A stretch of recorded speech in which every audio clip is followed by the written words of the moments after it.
আসসালামু আলাইকুম ওয়া রাহমাতুল্লাহ ওয়া বারাকাতুহু। আমার জীবনের গল্প। মানুষ রূপের এক বেঈমান কাপুরুষকে ভালোবেসেছিলাম আমি, যে কিনা ভালোবাসার নামে মিথ্যা অভিনয় করে আমার জীবনটা নিয়ে খেলা করেছে 5টা বছর। যার জন্য আমি নিজের জন্ম দেওয়া মানুষ দুইটার কথাও না ভেবে পরিবারের লোকের সাথে যুদ্ধ করে তাদের বিরুদ্ধে গিয়ে বিয়ে করেছিলাম তাকে। তার জন্য কত যুদ্ধ, কত স্যাক্রিফাইস, কত কম্প্রোমাইজ, কত কষ্ট করেছি তাকে ভালোবেসে, কত ছোট হয়েছি মানুষের কাছে। যার জন্য পরিবারকে ছেড়ে দিছিলাম, সেই মানুষটা কিভাবে পারলো আমাকে ছেড়ে দিতে? আমাকে পরিবার থেকে কত বলেছিল তাকে ছেড়ে দিতে, তবুও তো আমি তাকে ছাড়ছিলাম না। যার জন্য এত কিছু করলাম, সেই মানুষটা কেমনে আমাকে ঠকাইলো? আমার সন্তানের জন্য তার পায়ে অব্দি ধরেছি, তারপরেও সে আমার সন্তানের কথা ভাবে নাই, সন্তানের দিকে তাকায় নাই।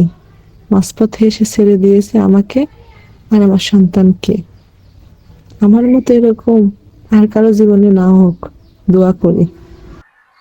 একটা মেয়ে মানুষের জীবনে তার দ্বিতীয় পৃথিবী হচ্ছে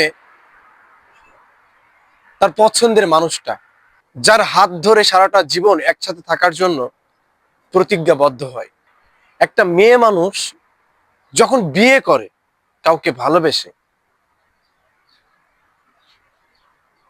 সেই মানুষটার জন্য একটা মেয়ে সবকিছু করতে পারে। আজকে বলছি এই আপুটার কথা, যার ভয়েসটা এতক্ষণ শুনলেন, যে এলাকার মধ্যেই দেখে শুনে একজনের সাথে সম্পর্কতে গেছিল।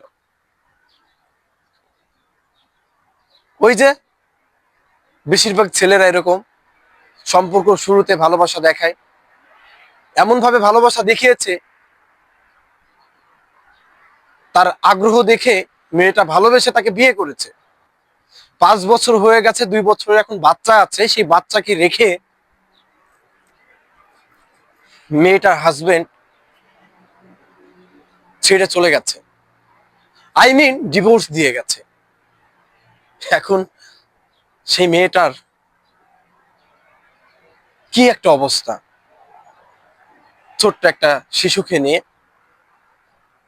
তার বাবা মায়ের বাসায় অবস্থান করছে। মেয়েটার বাবা মা পর্যন্ত মেনেছিল না। ভাগ্যিস বাচ্চাটা হওয়ার পর মানিয়ে নিয়েছিল, তা না হলে পথে পথে ঘুরতে হতো। আসলে কি জানেন, একটা মেয়ের যদি বিয়ে হয়ে যায়, পরবর্তী টাইমে সেই মেয়েটার এতটুকু পরিমাণ সমাজের মানুষের কাছে মূল্য থাকে না। অবহেলিত, অমর্যাদায় বেঁচে থাকতে হয়। কি লাভ হলো ভাই একটা মানুষের জীবন নষ্ট করে, সাথে এই শিশুটার? এতটুকুই বলতে চাই, আপন করে যারা দূরে সরিয়ে দেন মানুষকে, বিবেকে কি এতটুকু পরিমাণ বাধা দেয় না? মনে হয় না এই কাজটা মানুষের না? একটা মানুষের জীবন নষ্ট করে কতটুকু শান্তি পান আমি জানি না, তবে যে শান্তিটা পাচ্ছেন, এই শান্তিটা সাময়িক সময়ের জন্য। আমি অনুরোধ করতে চাই সেই সকল ভাইদের প্রতি, যারা বিয়ে করে বউদেরকে ভালোবাসছেন না, সিদ্ধান্ত নিয়েছেন ছেড়ে দেবেন, এমন ভুল করেন না।